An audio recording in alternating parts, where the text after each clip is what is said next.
Shalom Alaikum Yashallah. It's your brother Mashada Menace, aka the Menace and Insurgent.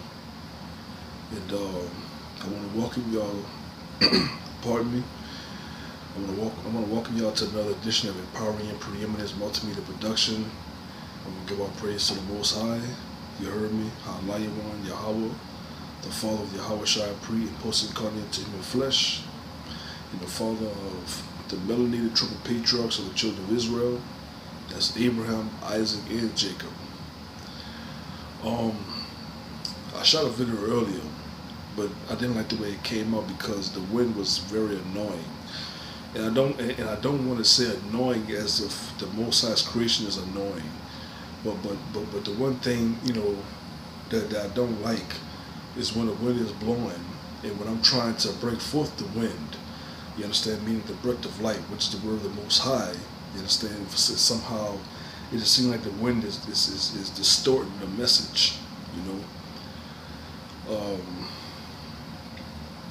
did a video earlier about the Justin Mcclure dude. I want to make this video short.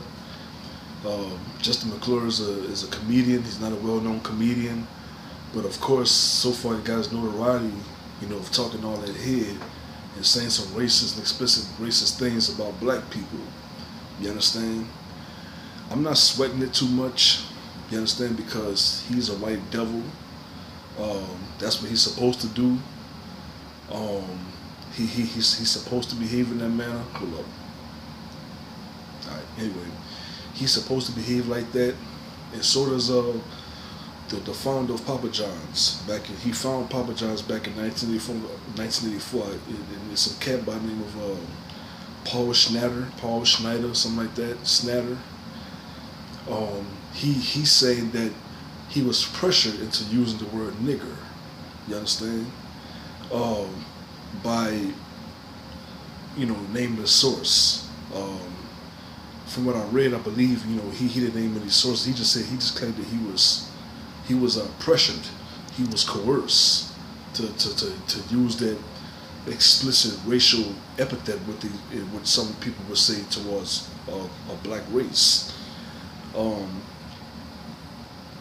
to be quite honest with you, I'm not necessarily tripping on that either, because once again, when we talk about white people, you understand, we talking about a rival. We talking about a racial rival. You understand? Rivalries is very, very common in any community.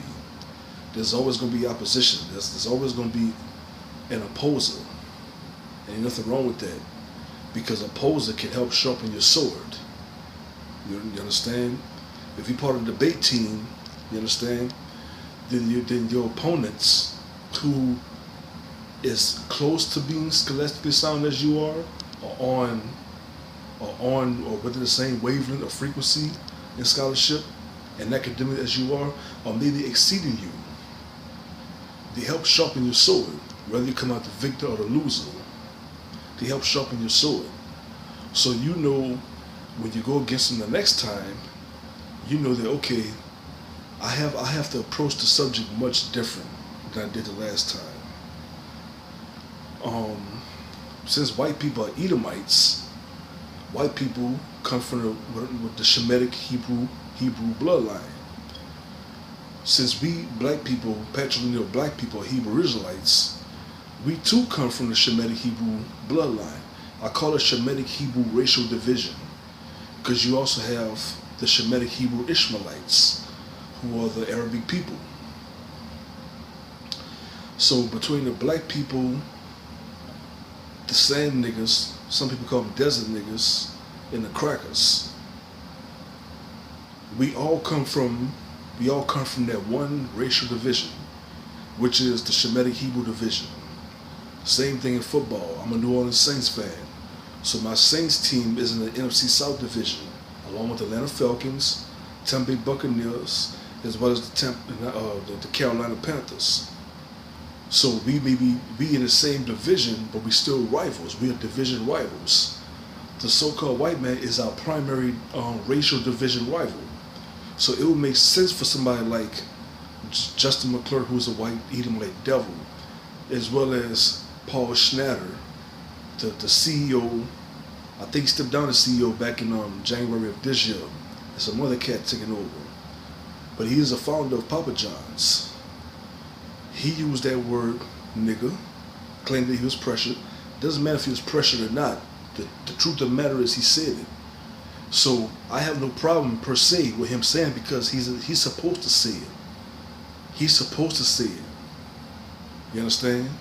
Be in opposition. Why, when you watch Tom and Jerry is always at odds? Because they both come from different stock lines. You understand? They both come from different stock lines. They come from different breeds, different brands of animals, different brands of living creatures, crawling creatures, belly crawling creatures, so to speak. So when Jerry sees Tom, the cat, and they are at each other's presence, immediately Jerry's in trepidation, because it's much smaller than Tom the cat. You know, Tom the cat sees blood. He sees an opportunity to make a violent and fatal pursuit, a lethal pursuit. Because once again, not only that they tower over them in size, but once again, they are different brands of people. I believe there was a dog by the name of Spike in that same show, which is like kind of like a regular guest. Spike the dog would tussle with Tom the cat. As in real life, dogs and cats, they tussle with one another. And cats normally in trepidation with the dog, because the dog is, physically more bigger. You understand? So just like the rat and any rodent, you understand, will depart from the presence of a cat, so does a kitty cat depart from the presence of a dog, especially if it's bigger than them, because they don't want to perish, they don't want to die, they want to survive. Sometimes being a fraidy cat, as some people say, suffices them as long as they live. You heard me? So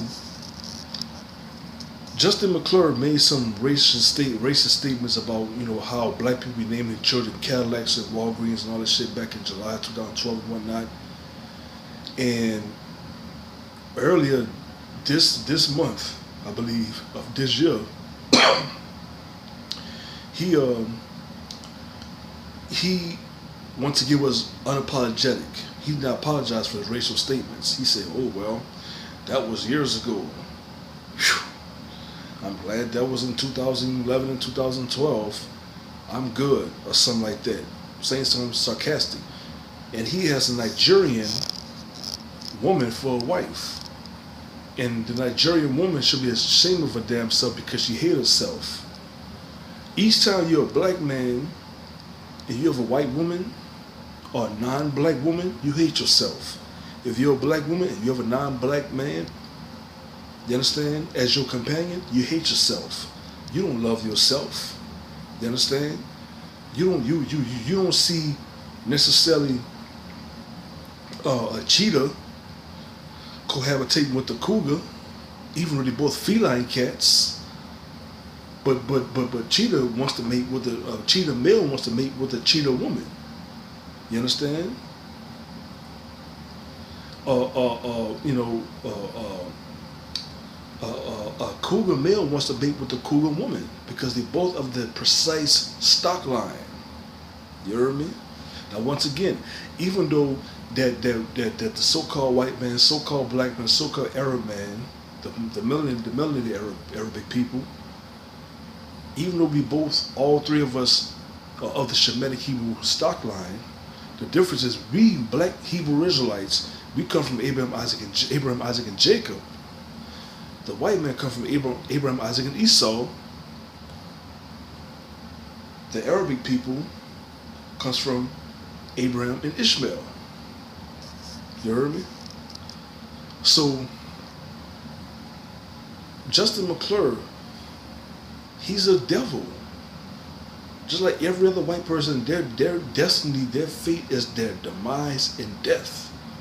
You understand? Because there was no life in the first place. The Most High did not create these people to be the people of light. He created us, the Hebrew Israelites, to be the examples of enlightenment. We are the true Illuminati. Because the word Illuminati in the Latin, I believe, just means to enlighten. So we're the true Illuminati, in a sense. I don't know what the hell you call them fake blood sacrificing niggas and crackers, you know, the bootleg people. They call themselves the Illuminati. Ain't nothing righteous about them. It is actually blasphemy too, because when you say that this person with the Illuminati, they were the enlightened ones, you're basically implying that they are the virtuous people. They are righteous. You know, we the illuminated ones. We the one that's supposed to. We are the race that's supposed to be the nucleus of righteousness, the central component of righteousness out of all existing races of people. You know, so we are the real enlightened ones. You know, we are the real people of enlightenment, the people of light, the children of light. You know, like Yahweh Shai said in St. John chapter 11, verse 9, he says that are there not 12 hours in the day? He said that if a man walketh in the light, walketh in the daytime, he stumbleth not because the light is in him. But if he walketh in the night, he encounters stumbling blocks because the light is not in him. So during the daytime, he does not encounter stumbling blocks because everything is visible to him in the naked eye, visible to the naked eye. In nighttime, he encounters stumbling blocks. Therefore, the light is not in him. That's white people. You understand? White people were built to be within the circuit and only in the circuit of that which articulates darkness. You understand? Which articulates stumbling blocks. The white man is a stumbling block himself. Because if you befriend a so-called white man, you automatically sign your death certificate. You sign a death waiver. Like that movie Jelly's Fearless. Whenever anybody get into a death match, one has to sign a death waiver to make it official. That's what y'all doing right now. So for that, trying to make it sure as I can. Y'all hit that like button. If y'all don't like it, hit that dislike button. Still mean that y'all watched the video. Y'all gave me a view. Alright? Please subscribe to this channel. Please subscribe to Empowering Preeminence. You understand? And hit that share button and spread the word abroad, because I'm bringing that real off top. You understand? Believe that there. So for that, I'm going to say Shalom Alaikum. Peace unto you. Shalom, Shalom. Peace.